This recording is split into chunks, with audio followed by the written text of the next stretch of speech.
Olá, estamos de volta com o nosso programa Santiago Entrevista aqui pela TV Sete Lagoas. Mais um programa muito importante. Hoje estou recebendo aqui o ex-vereador Renato Gomes, que está atualmente atuando na Secretaria de Educação de Sete Lagoas, e também nosso amigo Ivan, né, que é atual vereador pela Câmara de Vereadores de Sete Lagoas.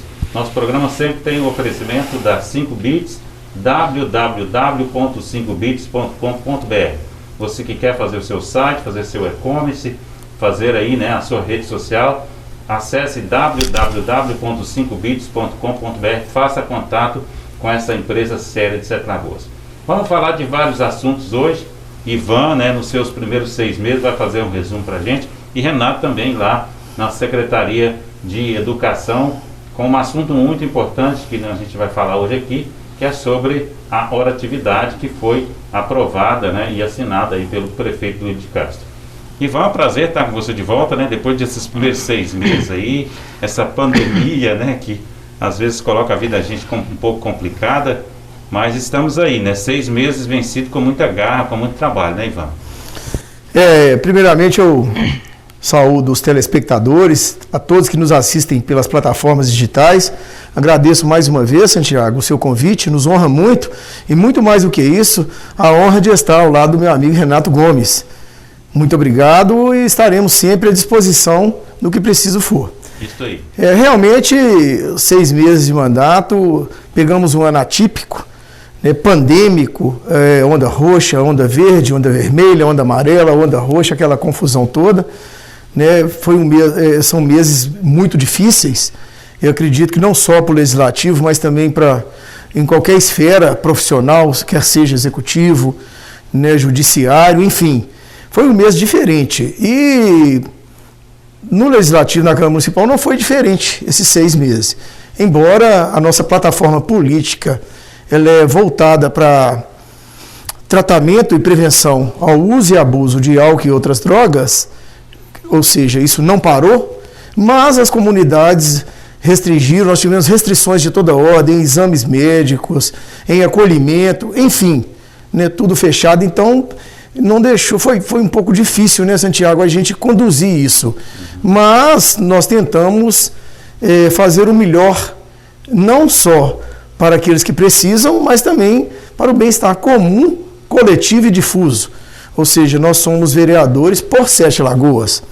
O Renato está aqui, tem larga experiência na área da educação e excelente pessoa também, atuante também, sabe muito bem que ele não é só vereador da educação, como eu não sou vereador só da bandeira álcool e droga. Eu sou vereador por Sete Lagoas, ou melhor, força de expressão, quando eu falo eu sou. Eu estou como vereador por Sete Lagoas e realmente esses primeiros 6 meses foram bem diferentes do que a gente tem acostumado a presenciar. Com certeza. Seja bem-vindo, Renato, que bom estar de volta conosco. Agradeço também a oportunidade de estar aqui hoje. É muito bom aqui poder compartilhar pela TV Sete Lagoas com a comunidade sete lagoana, Brasil afora, até a nível internacional, né? Um pouco aqui da nossa experiência. Então fico muito feliz de estar aqui hoje, principalmente estar ao lado do meu amigo também, Ivanzinho, né? Nós tivemos um contato lá enquanto estávamos na Câmara Municipal. Ivan foi funcionário da Câmara também, hoje está como vereador. Quero parabenizá-lo pelo trabalho que vem desenvolvendo e pela visão política em prol da nossa população sete lagoana. Então fico muito feliz de estar aqui hoje, né? Também como funcionário da Prefeitura, como funcionário da Secretaria Municipal de Educação. Vamos iniciar nesse assunto, né? Vocês votaram lá essa questão da hora-atividade, que eu acho que foi muito importante, né? O Renato é um dos precursores desse projeto em Sete Lagoas, mas assim, eu queria entender, o Ivan, a visão sua, né, como vereador nesse momento já de chegar e aprovar. Na verdade, Santiago, a questão da hora-atividade e do piso salarial dos professores já é uma lei federal. O Renato tem mais propriedade para falar sobre ela a respeito, mas era um piso de um valor, de um teto X por 40 horas trabalhadas, é o piso nacional. E nós aqui pagávamos um pouco abaixo do piso. O vereador, o professor, me perdoe, que trabalha 20 horas aula, ele ganhava um pouco abaixo do piso. Então, nós votamos esse projeto unanimidade em reunião extraordinária, diga-se de passagem, para que se adequasse e chegasse pelo menos um pouco justo, que o professor no Brasil inteiro ele é muito mal remunerado, né? E Sete Lagoas, atenta a isso, conseguiu aí, o Executivo enviou um projeto para a Câmara para que nós votássemos em reunião extraordinária, primeiro a adequação do piso, ou seja, agora o professor recebe o piso salarial legal, que está dentro da legalidade federal, né? A lei nacional é lei federal. E a hora-atividade não é diferente. Já era um pleito de outras datas, inclusive o Renato é um dos precursores, como você falou nisso, e responsável também por esse projeto ter chegado até a Câmara Municipal para que nós votássemos. E a hora-atividade, ela consiste, a meu juízo, mesmo que o colega tem muito mais propriedade para falar disso, até mesmo porque é autor da matéria, consiste em deixar o professor trabalhar um pouco mais com, diríamos, uma margem de planejamento, né? Ela consiste, aquele que cumpre aí as 20 horas semanais, ele vai ter uma carga horária, da qual o Renato vai falar, para que se planeje as suas aulas, para que tenha... Porque o professor, ele também é pai, ele é mãe, né? Ele tem outras funções além de dar aula, e a gente sabe que 40 horas, aulas semanais, eu acredito que tem muitos professores que fazem por necessidade, mas é quase que desumano, viu, Santiago? Com certeza. E como é que é o planejamento a partir de agora, Ana? E queria que você explicasse o projeto em si, como é que fica. Eu vi que a Secretaria já está fazendo algumas palestras, está se encontrando, né, com os profissionais da área. Queria que você falasse um pouco sobre isso para a gente entender e até para o profissional da área ficar mais tranquilo também. Agora, a questão que eu coloco para você finalizar nesse sentido é o seguinte: a Prefeitura vai ter condição de cumprir com o que foi aprovado? Uhum. Bom, como muito bem diz aqui o nosso amigo Ivan, esta lei, né, a lei federal, na verdade, isso já é esperado pelos profissionais da educação, em especial os professores, há 13 anos. Existe uma lei federal desde 2008 que estabelece o piso salarial do professor, e embutido nessa lei também a hora-atividade. O porquê que esta lei foi aprovada no Senado Federal para que os municípios pudessem implementar. Muitas vezes porque o professor ele precisa trabalhar fora do seu horário habitual de escola, final de semana, para poder fazer seus planejamentos, né, Ivan? Isso. Corrigir prova, fazer exercício. Isso, fazer tudo isso. Então, isso precisava ser corrigido de alguma forma. Então, acho que, além do pagamento do piso salarial que foi estabelecido, né, eu quero aqui, na oportunidade, falar que nós tivemos um trabalho, uma vontade, um empenho para que isso acontecesse já há mais tempo. Infelizmente não pôde acontecer, eu quando estava como vereador. Quero parabenizar aqui a secretária Rosilene, o prefeito Duílio de Castro, por ter tido essa sensibilidade e ter enviado este projeto para a Câmara Municipal. E na oportunidade aqui eu quero agradecer a toda a Câmara Municipal de Sete Lagoas, em nome da pessoa aqui do vereador Ivan, que está presente aqui hoje, por ter de forma assim rápida, né, como foi dito, foi votada uma reunião extraordinária para que os professores pudessem ter esse benefício. Agora vamos lá. A questão do piso salarial é estabelecido um valor de 2.800 e alguma coisa para 40 horas. E aqui em Sete Lagoas, a carga horária do professor é 20 horas semanais. Então, mais do que justo, ele recebia um pouco abaixo do valor do piso salarial, era 1.300 e pouco. Então, nós aumentamos para R$ 1.443, que chega no piso salarial determinado pela lei federal. E vai ser, junto a essa lei, vai ser a implementação da hora-atividade. O que quer dizer hora-atividade? A carga horária do professor, 20 horas semanais, quer dizer que ele vai ficar 13 horas e 20 minutos dentro da sala de aula, ele ficaria 20 horas, e vão ficar mais 6 horas e 40 minutos fora da sala de aula. Não é folga. Isso é importante deixar claro. Vai ser 6 horas e 40 minutos que ele vai estar trabalhando com planejamento das atividades escolares, vai estar trabalhando com reunião pedagógicas e reuniões administrativas com a gestão da escola. E quando for chamada também para alguma reunião na Secretaria Municipal de Educação. Agora, como que nós, enquanto secretaria, vamos fazer isso? Evidentemente, nós teremos que contratar mais profissionais para, como se diz, dar suporte a estas horas em que o professor não estará dentro de sala de aula. Não estará mais disponível, porque ele diminuiu a carga dele, na verdade, que ele atuava, né? Leia-se, o Renato explicou muito bem, não é uma diminuição da carga, é diminuição de atividade dentro da sala de aula.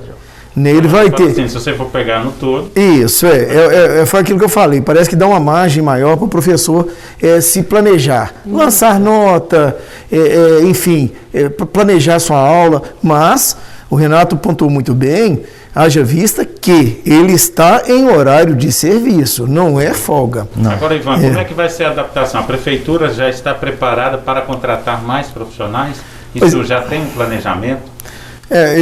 Pode ser feito agora ou tem que ser feito ano que vem? Como é que é? Veja bem, Santiago, a sua pergunta é muito pertinente e, é claro, o Renato vai complementar aí a minha linha de raciocínio.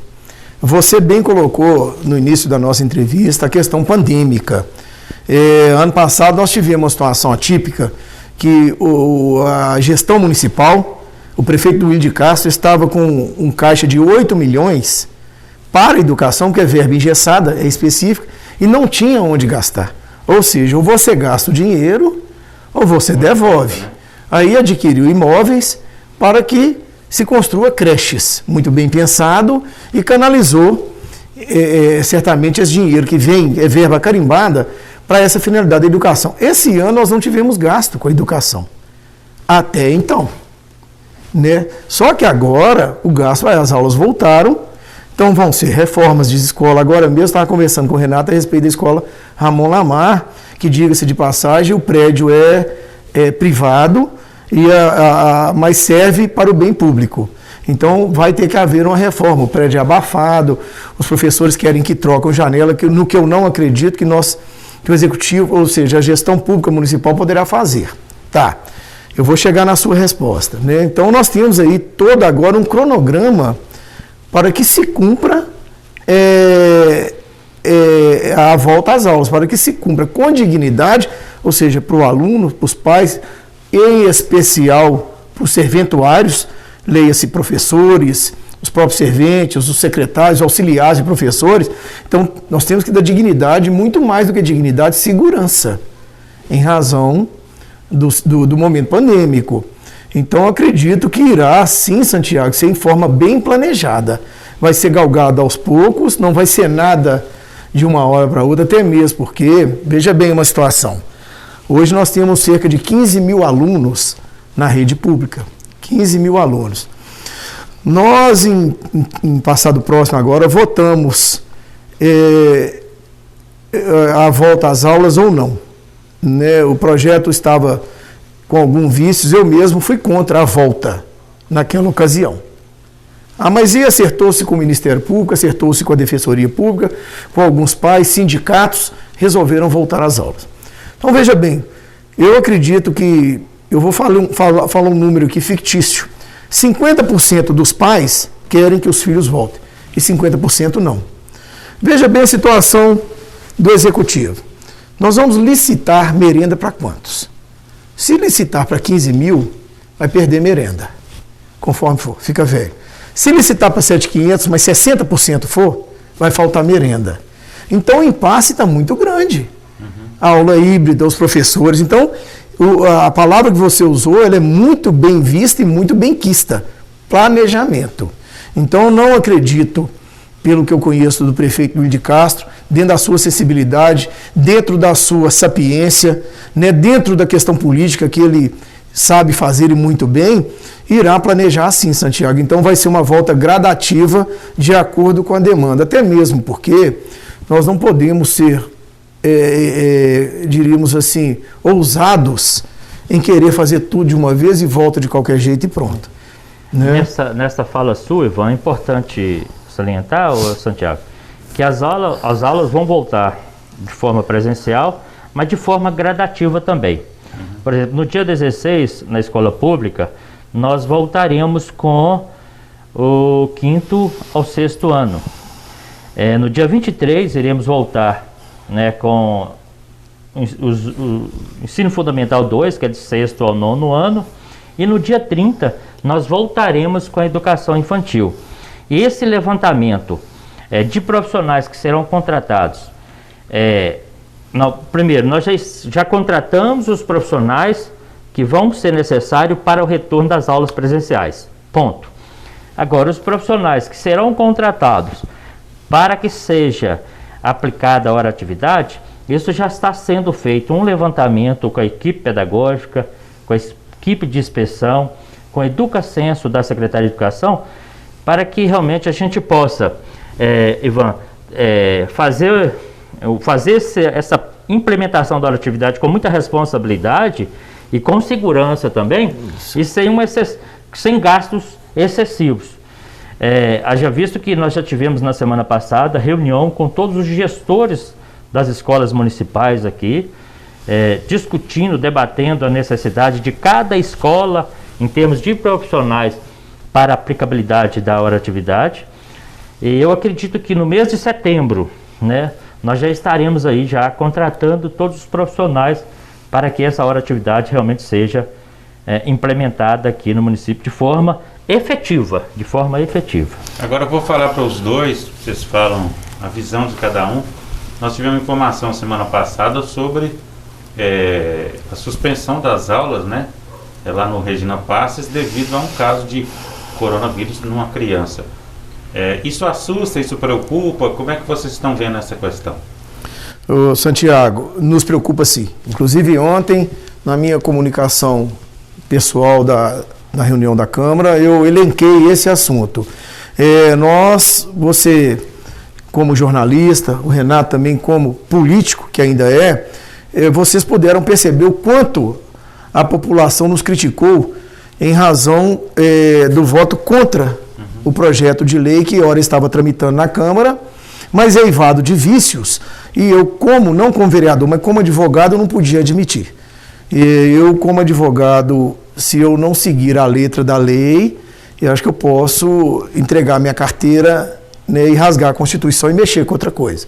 Então eu tenho dever constitucional de seguir a lei. E muito mais do que isso, eu tinha o dever naquele momento institucional de votar de acordo com a lei.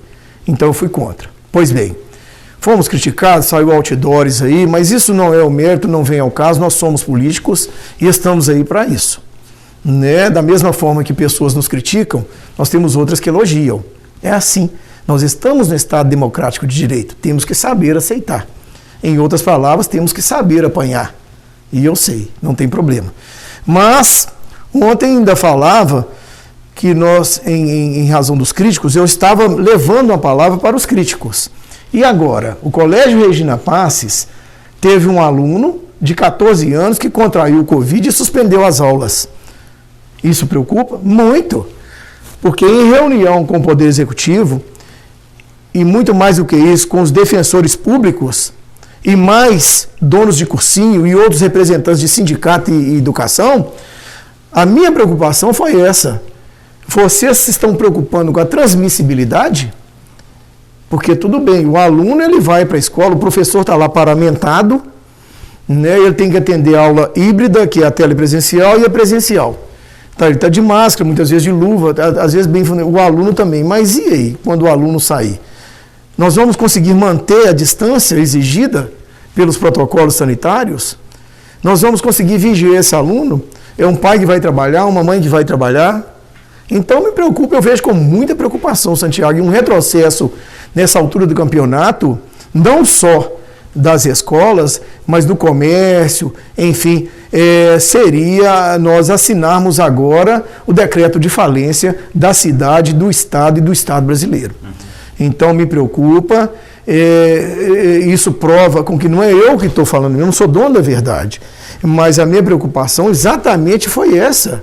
naquela ocasião, quando eu votei contra a transmissibilidade, a segurança. Eu queria acrescentar aí uma coisinha, que é o seguinte: na semana passada, o secretário de Saúde de Minas Gerais, Fábio Bacharete, ele falou que nós tínhamos até semana passada 4 casos apenas com a variante Delta, que foram casos, pessoas que vieram de fora e que já estavam sob controle. Sim. Né? Agora, hoje de manhã, por exemplo, eu já fiquei sabendo que a variante Delta já chegou no sul de Minas.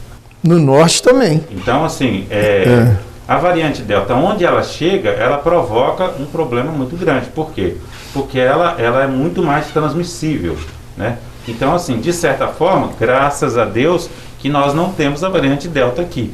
Porque se a gente tivesse, a realidade talvez seria outra também, né? Até porque também nós não estamos todos vacinados, nem na primeira dose, né? Nós estamos com 33 anos ainda. Isso. Então isso leva a crer que todos os alunos não estão vacinados, né? E várias pessoas, inclusive os professores, não tomaram a segunda dose. Pois bem, antes da participação do colega Renato, eu só queria deixar mais um parênteses, que o vírus ele é mutante. Nós não somos aqui epidemiológicos nem especialistas, mas nós estamos convivendo com a realidade. A coisa existe, está matando. Quantos amigos nós perdemos esse ano? Foram vários. E antes, era só as pessoas da melhor idade. Não, acabou isso. Você vê que prova disso é um aluno de 14 anos, né? E isso nos preocupa, Santiago, porque embora o Brasil ainda está muito atrasado em vacinação, mas está avançado em relação a outros países. A nossa vacinação, em especial a de Sete Lagoas, está sendo exemplo. O país está sendo exemplo. Sete Lagoas está sendo exemplo. Nós não precisamos mandar ninguém para fora, para tratar fora. Então nós estamos suportando e muito bem. Agora, eu também só tomei uma dose até hoje, ainda não tem previsão da segunda. Né? Como que vamos lidar? Tá vendo? É uma pergunta que você está 30% só imunizado. Pronto. E essa pergunta, por hora, eu não posso te responder, porque é incógnita.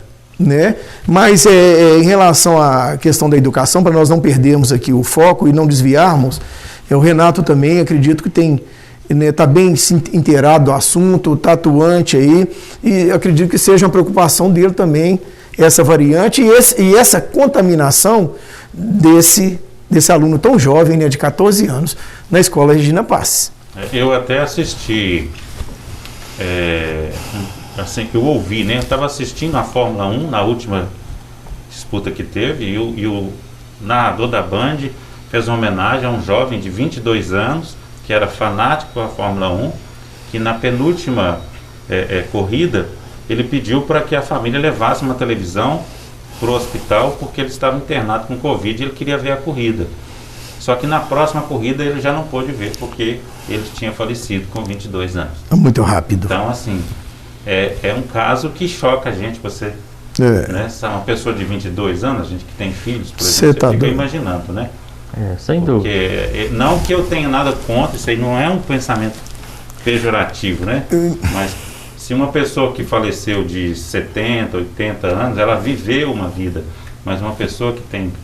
Que nem começou ainda, né? Começou ainda, a gente fica muito sentido, né? Realmente é a situação preocupante. Nós estamos vivendo hoje numa pandemia. E toda pandemia, ela preocupa todo cidadão, sem dúvida nenhuma. E acaba atingindo diretamente a sociedade. Acaba sendo um risco o tempo todo. É um risco, né, diário e momentâneo. Em todo momento você está correndo um risco e a gente não sabe até onde isso ainda vai dar, porque ainda não acabou. A pandemia, ela existe. Muito bem. Ela não acabou. E eu acredito que ela vai continuar por um bom tempo ainda. A variação, né? As variantes elas vão chegando e a gente vai só aumentando as consequências. Então realmente a gente fica preocupante e, sem dúvida, a nossa preocupação com o retorno às aulas, ela é grande, porque por mais que nós estamos adotando medidas sanitárias para evitar contaminação de um ou de outro aluno ou profissional da educação, a gente sabe que não sabe o que vai acontecer.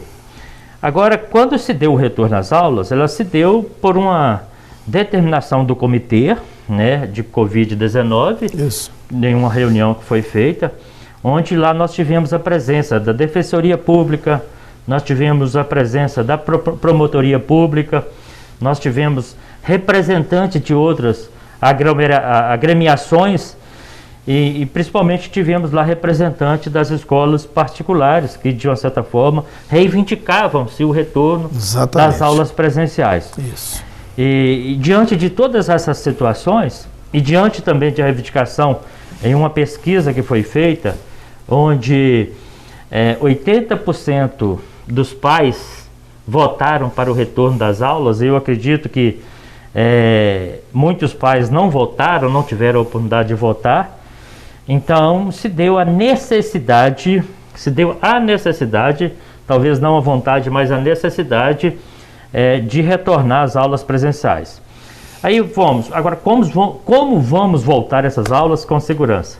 Aí algumas medidas, né, eram necessárias ser tomadas, que era voltar de forma gradativa, voltar com um terço dos alunos presenciais, por exemplo. Se uma, rodízio, né? Se uma turma lá tem 30 alunos, por exemplo, do ano fundamental 2, nós vamos voltar com 10 alunos hoje, 10 alunos amanhã. Na educação infantil, onde nós temos 12 alunos, por exemplo, 4 alunos hoje, 4 alunos amanhã e 4 depois, assim de forma gradativa. E todas as medidas também serão tomadas de segurança com relação à máscara, com relação ao álcool e gel, com relação ao trânsito de alunos na escola, com relação à alimentação dos alunos, que serão fornecidas também. Não vamos ter os recreios como teríamos antes. As merendas serão fornecidas não com todos os alunos juntos, aglomerados, seriam de parte em parte. O transporte escolar, ele será feito também. Nós contratamos pela Secretaria de Educação as instrutoras de ônibus que vai pegar os alunos, deixar na escola. Aí elas vão fazer higienização dos ônibus ou das vans que faz o transporte escolar, tanto na entrada do aluno quanto na saída dos alunos. Então isso é uma segurança que nós da escola pública estamos fazendo para que... E a escola particular também, elas vão ter que adotar um protocolo. O risco é grande, mas o esforço é enorme, né? Para tentar amenizar esse risco. E veja bem, Santiago, o que eu pude contar aqui, que o amigo Renato pontuou, foram 5 ou 6 itens que são quesitos primordiais, fundamentais, imprescindíveis para a volta. E ainda vem mais. Por exemplo, o escolar rural, eles ficaram parados e eles têm o contrato, o motorista escolar rural, ele tem contrato por quilômetro rodado. Ele ficou parado. Aí ele precisa manter o monitor, ele precisa de manter a vistoria do Inmetro, de 6 em 6 meses, ele precisa manter o carro, os pneus, tudo em ordem. E ele não pode vincular a outro serviço. Então ele ficou engessado, sem receber, tendo que manter seu carro, né, e ainda monitor e metro. Então agora voltou o prefeito do Ilho, dentro da sua sensibilidade, ele entendeu. O que ele fez? Ele prorrogou o contrato desses motoristas até ao final do ano e ainda mais, reajustou. Porque olha os insumos, olha o preço da gasolina um ano atrás, quando a pandemia começou, e olha hoje. Então a pessoa, o prestador de serviço teve gastos e não teve como ganhar. Os motoristas também, que são efetivos da educação. Então, foram prejuízos enormes essa pandemia. Nós não podemos, é inegável que a pandemia trouxe prejuízos estratosféricos no mundo inteiro. Mas é inegável também que o aluno, como bem colocou o Renato, não ficou prejudicado, bem como o professor. A aula híbrida, o professor vai ter que se desdobrar, né? Aí um aluno vem 4 num dia, 4 no outro. Nós sabemos, nós fomos alunos e ainda somos, né? Somos alunos da vida, que tudo presencial, a absorção de conhecimento, o desenvolvimento cognitivo é muito maior do que telepresencial. Às vezes eu estou em casa, eu sou aluno, estou assistindo a aula híbrida, um passarinho canta, a campainha toca, o interfone toca, o cachorro late. Eu canso. Eu penso que o meu professor está lá na tela, então que ele não vai me ver, que eu não preciso participar, eu fico escutando ele da cozinha, ele não vai render. Então é inegável os prejuízos que a pandemia trouxe. Grande, né? Então, dentre tudo que o Renato falou, todos esses pontos, dessa responsabilidade social, educacional, de voltar às aulas, nós temos também um prejuízo financeiro muito grande. E temos também pessoas que são a favor e outros que são contra, sindicatos que não querem, outros que precisam, donos de cursinho que têm uma responsabilidade social, que tem 2, 3 funcionários e tiveram que despedir os funcionários que pararam de dar aula, não tinha estrutura, né? Donos de colégios, escolas particulares. Então, assim, na mesma proporção que nós sofremos pressão para que as aulas voltem, também tem pressão para que as aulas não voltem. Na mesma proporção que tem vários motivos para voltar, tem o contrassenso e a contrapartida e as contrarrazões para não voltar.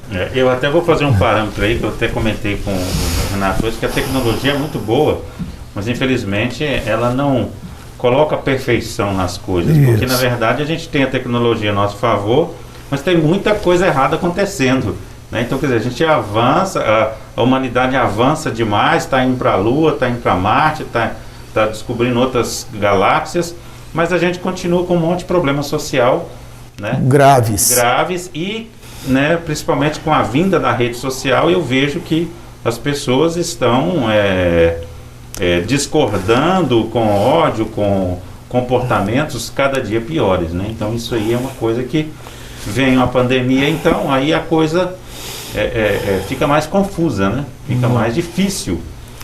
É muito mais. Vocês percebem isso, agora, com o avanço da tecnologia, por exemplo, professores, voltando à questão da educação. Isso. O professor, ele teve, de uma certa forma, que se reinventar. Lógico, teve que aprender, né? O que a gente fala, na verdade, é uma oportunidade que o professor está tendo, com todos os malefícios da pandemia, o professor está tendo a oportunidade de se inteirar mais da tecnologia, porque há uma necessidade dele usar, exatamente para poder fazer a aplicabilidade das suas aulas, que de uma certa forma online. Então ele tem que mexer, de uma certa forma, tem que aprender, aqueles que não sabiam, com a tecnologia. Inclusive, eu acho que essa nova geração, ela já nasce com o celular na mão, e é um acelerômetro muito grande com relação a esse novo formato de se estudar, de viver a vida também, né? É verdade. Engraçado, Santiago. O Renato colocou a questão do avanço tecnológico, que foi pauta de discussão ontem em plenário de Câmara. Uma vereadora apresentou um anteprojeto que praticamente nos trazia a origem da USPB e da moral e cívica, né, das quais nós tivemos o prazer de desfrutar. Talvez nós hoje, a nossa educação seja mais conservadora em razão disso. Nós mantínhamos ordem unida. Quando era uma autoridade que entrava dentro de sala, em especial a diretora, nós nos postávamos de pé, né, e respeitávamos. A gente assistia como é que fala?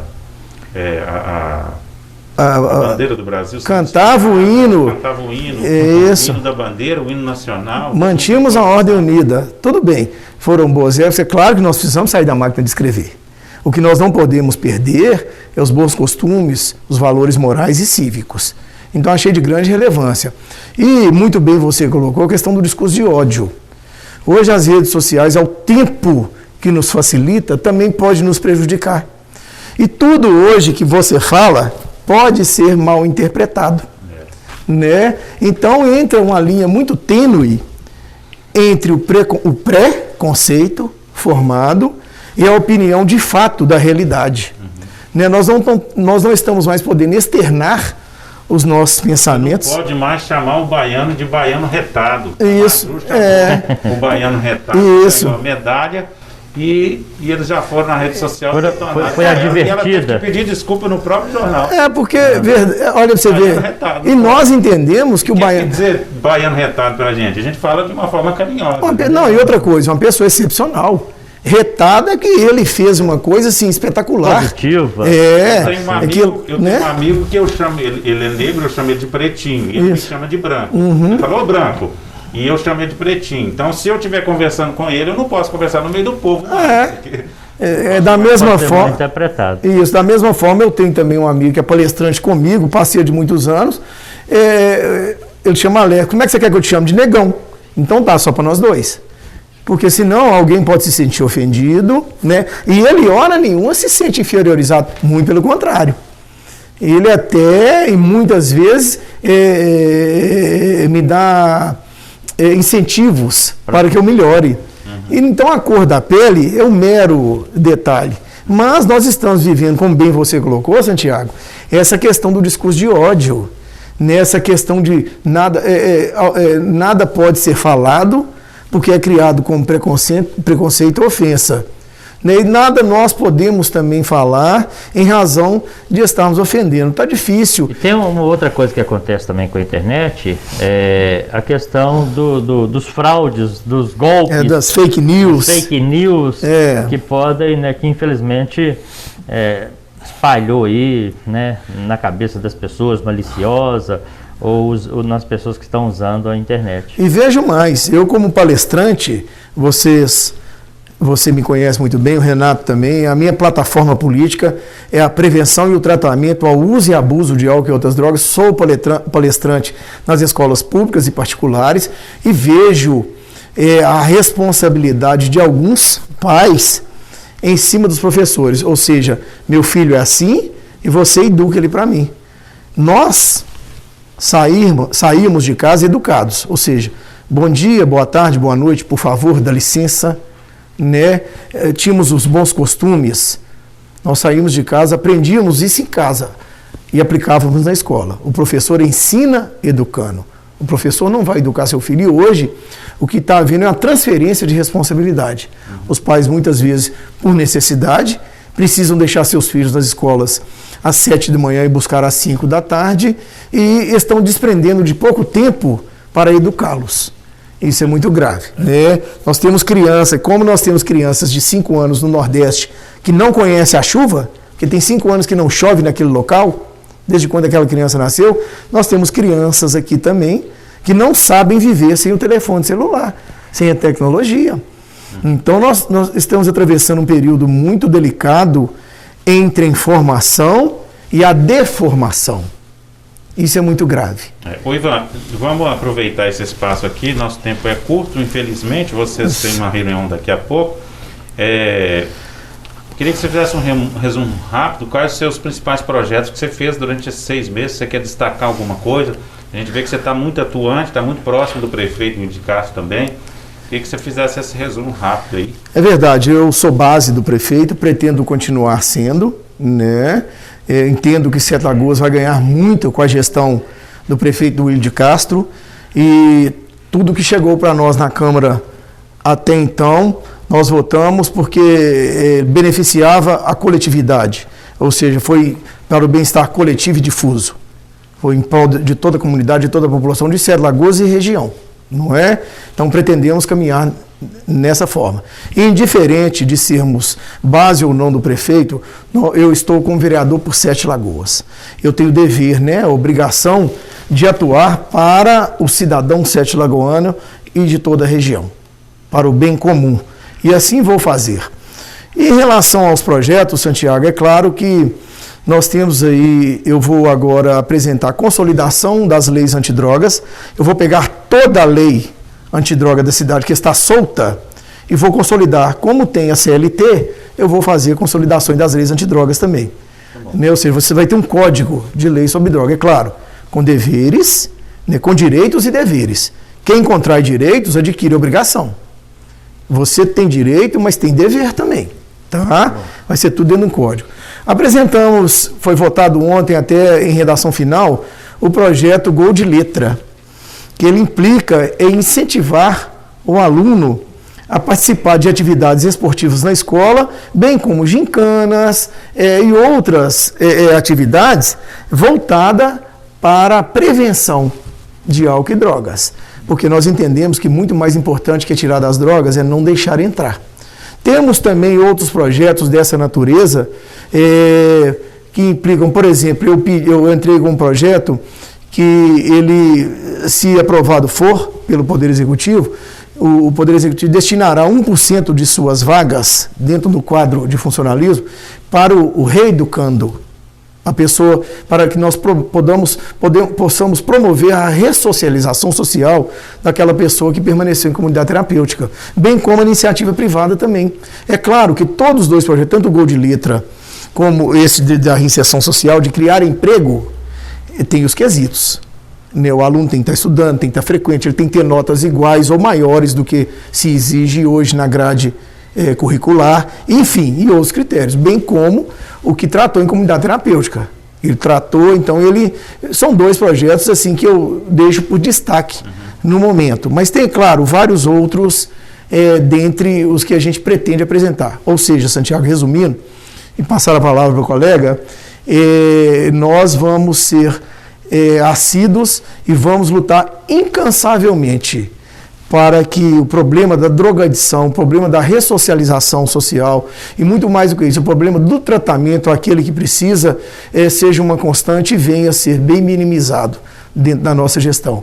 O dia que eu não for mais vereador, eu quero deixar nos anais da casa e nos anais da cidade, na história da cidade, gravado algo de bom, algo que vai perpetuar ao longo para gerações futuras. Eu acho que tudo as coisas não acontecem por acaso, né?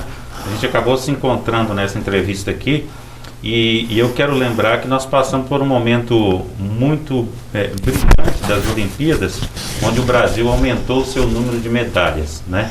Todo mundo sabe que o Brasil teve mais medalhas agora em Tóquio do que em outras no próprio Brasil, né? No próprio Brasil.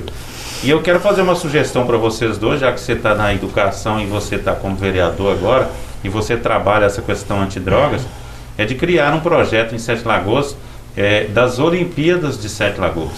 As Olimpíadas escolares, né? Pegando aí, fazendo um estudo sobre os esportes que tem nas Olimpíadas todos os anos, que a próxima é na França, né? E aí vocês criaram uma Olimpíada anual na nossa cidade, para envolver os jovens, lógico que após a pandemia, né? Para envolver os jovens e quem sabe daqui a gente tirar atletas para ir até para a próxima Olimpíada da França, porque a gente sabe que tem condição, né? Tem novos esportes chegando. E tem uma geração toda, futura, né? Chegando aí. Eu estava vendo, por exemplo, eu lembro que quando eu era aluno, eu gostava de jogar... como é que chama? Quando você joga com a mão? Basquete? Não, é handball, não é... eu sei. É o handball. Handball. Handball. E eu lembro que a gente jogava handball, que era uma brincadeira, né? E o handball, um sucesso nas Olimpíadas, né? Verdade. Tanto o vôlei como... outros esportes. Vários esportes. Nós temos aqui lagoas que poderiam ser melhor aproveitadas para fazer alguma coisa de remo, né? Nós temos aí várias quadras que poderia ter... né? Poderão ser aproveitadas, né? Nós temos o centro esportivo aqui, que é o Parque Náutico da Boa Vista. Tem aquele estádio da Unifem, que é pouquíssimo usado. Então eu acho que daria para criar a Olimpíada anual, né? Anual. As escolas se preparavam durante aí uns meses e chegava próximo final do ano fazer as Olimpíadas. Eu acho que seria um projeto para inserir dentro do projeto escolar que movimentaria muito, né?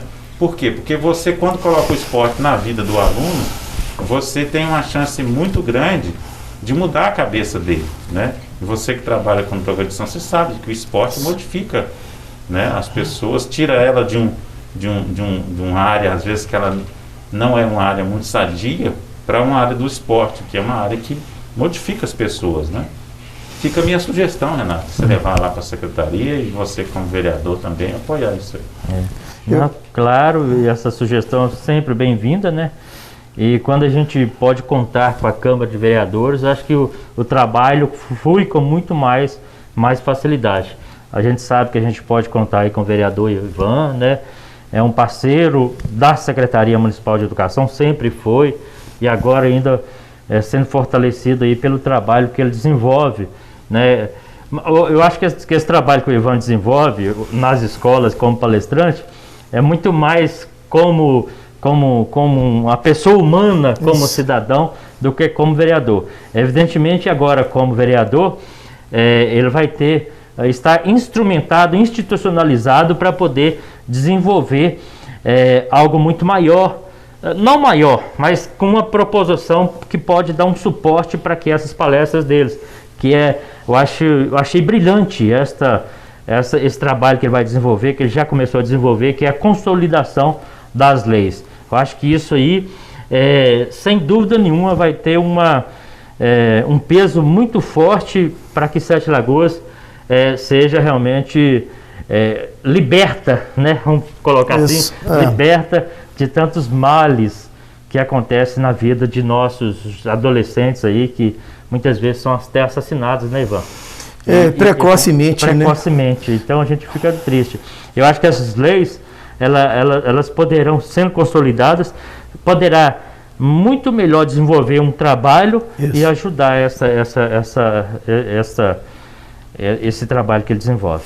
É exatamente isso, Renato. Muito bem colocado, Santiago. O que ocorre hoje? É claro que nós não vamos aqui, até mesmo em decorrer do avantajado tempo, mas eu faço isso, por senso humanitário mesmo. Eu tenho, posso, devo e preciso fazer, e muito mais do que isso, eu sei fazer. É uma missão sua. Isso, eu gosto de fazer.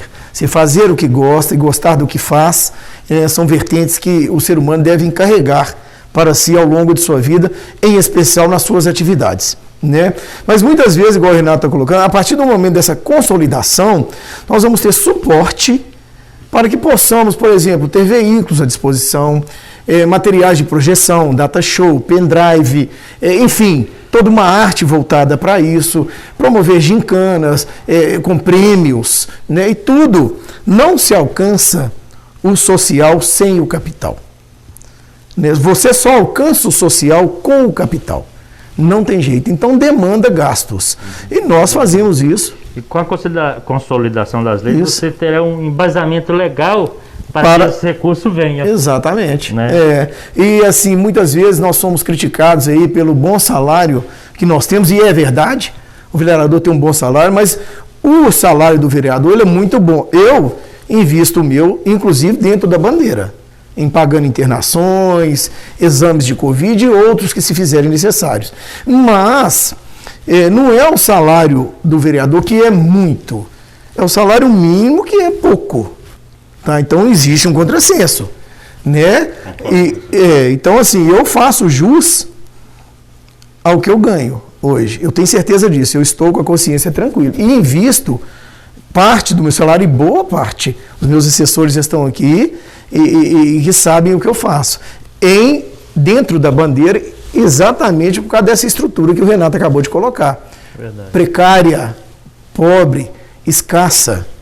Tá? Então, quando eu vou dar uma palestra, o aluno, o jovem se interessar, muitas vezes eu levo um tênis feminino e um masculino, uma bola de futebol salão e uma de vôlei, uma camisa do Cruzeiro e outra do Atlético, para sortear. Porque eu não posso presentear todos. Eu promovo ali um lanche e isso sai do próprio bolso e tem que sair. É assim que tem que ser. Afinal de contas também, eu exerci a função, eu tenho essa comissão, mas hoje eu estou como vereador e ali o que eu ganho encampa. Né? O que eu não posso, infelizmente, é atender toda a demanda que eu tenho com o dinheiro que eu ganho, porque realmente não dá. Não tem jeito. Infelizmente. As questões sociais são muito graves e muito mais do que isso, são outras muito mais pontuais. Ô Ivan e Renato, o nosso tempo está praticamente esgotado, mas é um assunto que a gente teria um programa inteiro para falar sobre ele. Mas eu vou te dar 1 minuto para cada um para falar o seguinte. Eu tenho comentado aqui em alguns programas que, a começar pelos políticos de Sete Lagoas, nós temos que ter juízo para que nas próximas eleições a gente tenha nosso deputado estadual federal. 1 minuto para cada um para falar que mensagem é essa suas aí, né? Vou deixar o Renato falar primeiro. Fala, Renato. Ele é mais experiente. Assim, nós sabemos da importância de Sete Lagoas para que tenha deputado estadual, que tenha deputado federal de Sete Lagoas. Sete Lagoas tem condição de eleger deputados que poderão ser eleitos, que atuam aqui em Sete Lagoas, e o que depender de mim, enquanto cidadão, enquanto funcionário público, enquanto político também, porque eu não estou como vereador, mas me sinto político, de trabalhar para que isso aconteça aqui em Sete Lagoas, eu farei. Então, Sete Lagoas, nós precisamos eleger deputado estadual e deputado federal aqui de Sete Lagoas, para que a gente possa fortalecer ainda mais as políticas públicas, que nós possamos ainda buscar recursos do governo federal aqui para Sete Lagoas. Então essa é a minha fala. Eu vou aproveitar e até lembrar que o Ivan trabalhou muito próximo com o Márcio Reinaldo, né? Era braço direito de Márcio Reinaldo, conhece a vida inteira de Márcio Reinaldo como deputado, que é uma coisa que todos os sete lagoanos têm que bater palma, né, Ivan? Eu sei que como prefeito ele não foi 100% aprovado, não foi igual como deputado, mas ele foi o último deputado. Então, assim, nós estamos carentes do deputado, principalmente federal. Agora tem um detalhe, eu estou ouvindo muito falar que vai ter uma enxurrada de candidatos devido ao processo da forma que está. E aí... Nós corremos o risco... É onde eu falo do juízo, né? É verdade, é bem lembrado, Santiago, o Renato, de não fazer nenhum. De não fazer nenhum. O que o Renato quer falar é isso. Então, ao telespectador, há de se lembrar que nós estamos 6 anos sem representante federal na Câmara dos Deputados Federais em Brasília. Então é preciso que nós elejamos um deputado que vai ser bom para a cidade. O Márcio foi atuante como deputado federal, ele está praticamente hoje imbatível nesse cenário, não só de Sete Lagoas ao norte de Minas, ao extremo norte, ele é aplaudido até hoje. E nós corremos o risco de vir vários candidatos simplesmente para disputarem a eleição por disputar ou para tirar voto do outro, que às vezes é opositor ou é adversário político, e acaba a cidade sendo prejudicada. Então nós caminhamos com um grupo político, nós sabemos que política hoje se ganha com grupo, serviço prestado e muito mais do que isso, carisma. Tá? Então são essas 3 vertentes que nós vamos trabalhar. Estamos dispostos a apoiar, pretendemos apoiar alguém de Sete Lagoas, tá? Que saia do grupo político, do grupo mesmo que seja independente, mas que saia deputados que nasceram no berço de Sete Lagoas. Então essa é a nossa intenção. Santiago, a intenção é eleger alguém do grupo político. O que fazer para não sair enxurrada de candidatos? Essa aí que é a questão. Nós devemos sentar com os pretensos candidatos e aquele candidato ele vai ter que ter uma vertente do bom senso, Santiago. Nós vamos saber, você tem condições de ganhar? Nós vamos ter que ouvir pesquisa. Isso, fazer pesquisa. Analisar o quadro. E muito mais do que isso, o candidato também tem que ter o bom senso. Tem o bom senso. Né? Entre eu e Renato, qual dos dois tem mais chance? Por exemplo, eu não tenho pretensão, mas se o Renato tiver, eu não nego o meu apoio. A pessoa dele eu conheço de perto. Sei do carisma, sei do serviço prestado, sei da idoneidade, da retidão, sei o quanto vai ser bom para Sete Lagoas. Pode ser outro? Pode. Eu estou falando do Renato porque ele está comigo aqui. E ele sabe que a gente, quando eu falo, Santiago, que nós temos que ter palavra, temos que ter lado. Né? Mas é cedo ainda para nós opinarmos que vamos apoiar esse ou aquele. Então o grupo irá se reunir. Agora, terá que ter o bom senso do próprio candidato. Falar, não, eu não tenho chance. Eu não vou vir para prejudicar o Santiago. Eu não vou vir para tirar voto do outro deputado. Não, não é isso. Eu vou vir para ganhar a eleição e para prestar bons serviços à cidade e região, que o deputado ele vai ser deputado mineiro, o federal vai ser deputado brasileiro, voltado para Minas Gerais. Então, né, o grupo que vai decidir. E eu espero que dentro de um consenso e dentro de um bom senso de cada um que se pretende vir candidato, que tenha esse pensamento da probabilidade e da possibilidade de ser eleito. E tem o juízo, né, como Santiago falou. E com juízo também, né, não só almejando o cargo ou a função, mas muito mais do que isso. O bem-estar coletivo, o bem-estar difuso, eu falo isso a toda hora, o bem-estar nós somos uma cidade que nós recebemos aí 35 municípios da região. Por isso é que eu bato palma hoje para o prefeito Willy de Castro, para a Secretaria de Saúde, para a Secretaria de Educação, porque não é fácil fazer uma gestão recebendo toda a região de Sete Lagoas, em tudo. Quantos de fora? Hoje nós temos aí 47% dos leitos de UTI Covid ocupados. Você pode olhar que deve ter 12 ou 13 pessoas de fora. Então é muito difícil, não é fácil, só quem está dentro é que sabe a responsabilidade que o Renato carrega, que os secretários carregam e que nós, vereadores, carregamos nas costas. Com certeza. Tá. Quero só agradecer vocês, muito obrigado. Vocês sabem que aqui está sempre à disposição, né? Nós também enfrentamos todas as dificuldades da Covid, mas estamos vivos, graças a Deus. Eu que agradeço e que Deus nos abençoe. Agradeço também aos telespectadores que nos assistem pelas plataformas digitais, a TV Sete Lagoas, ao Santiago Produções. Estamos sempre à disposição também. Nosso gabinete é o de número 203, na Câmara Municipal de Sete Lagoas. Deus nos abençoe e estamos sempre às ordens. Isso aí. Muito obrigado a você que esteve conosco em mais um Santiago Entrevista. Até o próximo.